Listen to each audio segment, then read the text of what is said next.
Hello guys, welcome back to our channel mister Ganesh informative. This is Ganesh DDS BPM. So present ఈ వీడియోలో వచ్చేసి ఇప్పుడు maximum application అనేది run అవుతుంది. సో అప్లికేషన్ ఎండ్ అయిపోయేసి 16కి ఎండ్ అయిపోతుంది. 18-19కి వచ్చేసి కరెక్షన్ చేసుకోవచ్చు మన అప్లికేషన్లో వచ్చేసి. సో ఇప్పుడు ప్రజెంట్ వీడియోలోకి వచ్చేసి నేను ఏం చెప్దాం అనుకుంటానంటే, సో ఒకవేళ మీరు సెలెక్షన్ అయిపోతే సో మీకు ఫస్ట్ వెరిఫికేషన్కి ఏమేమి సర్టిఫికేట్ కావాలి దాని గురించి నేను వీడియోలో క్లారిటీగా ఎక్స్ప్లెయిన్ చేస్తాను. సో ఓకేనా. సో మనం ఏ కేటగిరీలో సెలెక్షన్ అయితే ఏ సర్టిఫికేట్ కావాలి, సో ఏ సర్టిఫికేట్ ఇస్తే మనం రిజెక్ట్ అవ్వకుండా ఉంటాము అని దాని గురించి క్లారిటీగా ఎక్స్ప్లెయిన్ చేస్తాను. ఎందుకంటే నేను ఎక్స్పీరియన్స్ చేశాను. ఓకేనా. సో నేను జాయిన్ అయినప్పుడు సో నేను సక్సెస్ఫుల్గా అయ్యాను. సో నేను ఇలాంటి మిస్టేక్స్ లేకుండా చేశాను. సో కొందరు రిజెక్ట్ అయిపోయారు, ఎలాంటి డాక్యుమెంట్ ఏ తప్పులు చేశారని దాని గురించి క్లారిటీగా చెప్తాను. ఓకేనా. సో మీకు అర్థమవుతుంది అనుకుంటున్నాను. సో వీడియో స్కిప్ చేయకుండా లాస్ట్ వరకు చూడండి. ఓకేనా.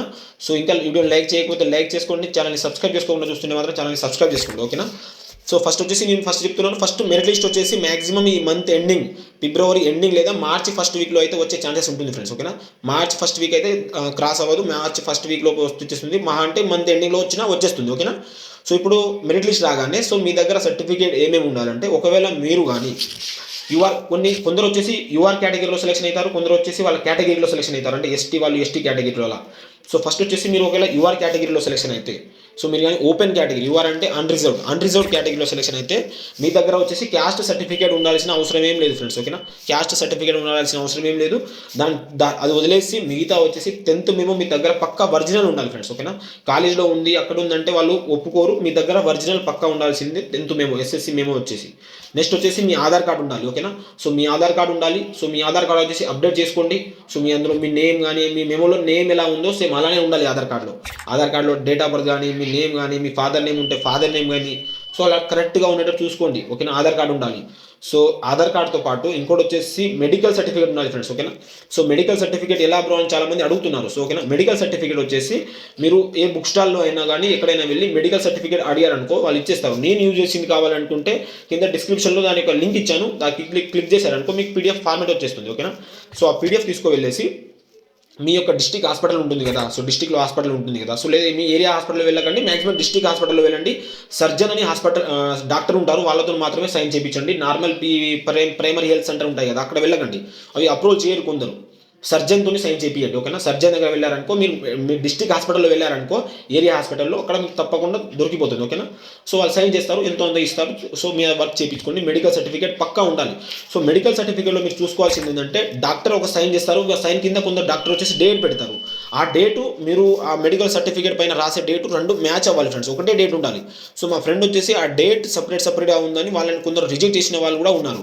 సో నేను చూశాను కాబట్టి చెప్తున్నాను. ఓకేనా. సో ఆ డేటు మీరు ఆ రాసే డేటు డాక్టర్ సైన్ చేసే డేటు ఒకటే ఉండాలి, అది చూసుకోండి. ఓకేనా. మెడికల్ సర్టిఫికేట్ పక్కా 100% ఉండాల్సిందే. ఓకేనా. నెక్స్ట్ వచ్చేసి కంప్యూటర్ సర్టిఫికేట్ ఫ్రెండ్స్. ఓకేనా. కంప్యూటర్ సర్టిఫికేట్ మ్యాక్సిమం మీరు సెలెక్షన్ అయిన తర్వాత తీసుకోండి. ఓకేనా. ఓకేనా. కంప్యూటర్ కోచింగ్ ఉంటాయి కదా, అక్కడ వెళ్ళేసి వాళ్ళకి 1000 2000 అని ఇచ్చారనుకో, సో 6 months అక్కడ కోచింగ్ తీసుకున్నట్టు ఒక సర్టిఫికేట్ తీసుకోండి నార్మల్గా. సో ఓకేనా. ఈ సర్టిఫికేట్స్ అనేది ఉండాలి. కంప్యూటర్ సర్టిఫికేట్ కొన్ని చోట్ల అడుగుతారు, కొన్ని చోట్ల అడగరు. ఓకేనా. మాక్సిమం 2000 1000 పెట్టినా నో ప్రాబ్లం. ఓకేనా. సో ఎందుకంటే మీరు మెరిట్ లిస్ట్లో సెలెక్షన్ అయ్యారు కాబట్టి అడిగితే మనం చెప్పలేము అక్కడ. సో ఎందుకైనా మంది తీసుకోండి. ఓకేనా. సో ఇవైతే ఉండాలి. ఇవన్నీ వచ్చేసి మీరంతా 3 కానీ 4 షీట్స్ కానీ జిరాక్స్ తీసుకొని కింద ఫోటో సైన్ చేసేయండి మీ డాక్యుమెంట్స్ మీద అన్నీ. ఒకవేళ ఇంకా కావాలనుకుంటే మీ యొక్క ఫాదర్ కానీ మీ మదర్ ఇద్దరిది ఆధార్ కార్డు కూడా తీసుకువెళ్ళండి మీతో పాటు. ఓకేనా. ఇంకా వచ్చేసి మీతో కొన్ని ఫొటోస్ తీసుకోండి. మీ ఫొటోస్ ఉంటాయి కదా, ఒక 12 sets కానీ అలా 12 ఫోటో తీసుకొని మీ దగ్గర పెట్టుకోండి, ఎందుకైనా మంచిది.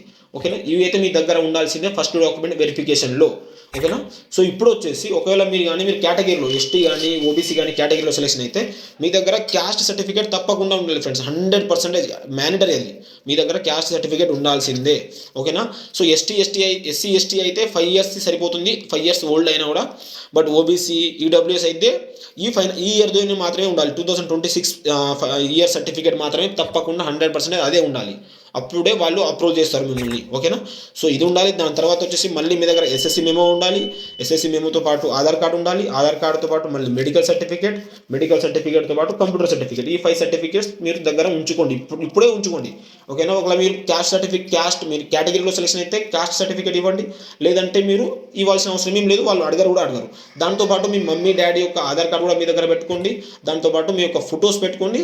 ఇవన్నీ డాక్యుమెంట్స్ని వచ్చేసి 12 sets 3 లేదా 4 sets అనేది మీ దగ్గర ఫోటో జిరాక్స్ తీసుకొని పెట్టుకోండి. ఓకేనా. సో ఇది తప్పకుండా అడుగుతారు వాళ్ళు వచ్చేసి. ఓకేనా. సో దీంతో పాటు సో మీరు అప్లికేషన్లో ఒక రిజిస్ట్రేషన్ చేసుకున్నప్పుడు ఒక మొబైల్ నెంబర్ దాంతోపాటు ఈమెయిల్ ఐడి ఇచ్చారు కదా, సో అందులో ఒక మీ వెరిఫికేషన్ కంప్లీట్ అయినట్టు దేనికి ఒక దానికి ఓటీపీ వస్తుంది.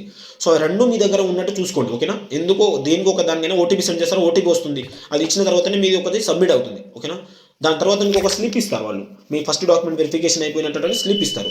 సో మళ్ళీ సెకండ్ డాక్యుమెంట్ వెరిఫికేషన్ ఉంటుంది మీకు, అప్పుడు అది తీసుకువెళ్ళాల్సింది, అది కూడా మీరు దగ్గర జాగ్రత్తగా పెట్టుకోండి, ఓకేనా. సో ఈ విధంగా ఉంటుంది ఫ్రెండ్స్, ఓకేనా. సర్టిఫికేట్ వెరిఫికేషన్ వచ్చేసి, సో ఫస్ట్ వెరిఫికేషన్లో ఈ 5 డాక్యుమెంట్స్ అనేది మీ దగ్గర తప్పకుండా ఉండాల్సిందే. ఎస్ఎస్సి మేమో, ఆధార్ కార్డ్, దాని తర్వాత caste certificate, medical certificate, computer certificate, దాంతోపాటు మీ ఫోటోస్ కూడా తీసుకోండి మీ దగ్గర. సో ఈ సర్టిఫికేట్స్ అనేది ఫస్ట్ వెరిఫికేషన్లో తప్పకుండా ఉండాల్సిందే. సో ఇవి ఉంటేనే మనది మీరు అప్రూవల్ చేస్తారు, ఓకేనా మిమ్మల్ని. సో ఇంకా మీకు ఏమైనా డౌట్స్ ఉంటే డాక్యుమెంట్ వెరిఫికేషన్ గురించి ఇంకా ఏమైనా డౌట్స్ ఉంటే కింద కామెంట్ సెక్షన్లో కామెంట్ చేయండి, మీకు తప్పకుండా నేను రిప్లై ఇస్తాను. సో ఇంకా మీకు ఏమైనా డౌట్స్ ఉంటే టెలిగ్రామ్ లింక్ ఇచ్చాను, టెలిగ్రామ్లో కూడా కింద జాయిన్ అయిపోండి, టెలిగ్రామ్లో కూడా రిప్లై ఇస్తాను మీకు ఏమైనా డౌట్స్ ఉంటే. సో ఇంకా ఇలాంటి జీడిఎస్ కానీ పోస్ట్ ఆఫీస్ ఇన్ఫర్మేషన్ కోసం మన ఛానల్ రెగ్యులర్గా ఫాలో అవుతూ ఉండండి. వీడియో మీకు నచ్చినట్లయితే లైక్ చేయండి. ఇంకా మీరు మన ఛానల్ని సబ్స్క్రైబ్ చేసుకోకుండా చూస్తుంటే మాత్రం మన ఛానల్ని సబ్స్క్రైబ్ చేసుకోండి, రెగ్యులర్గా ఫాలో అవుతూ ఉండండి. ఈ వీడియోతో చూసినందుకు థ్యాంక్ యూ. జై హింద్.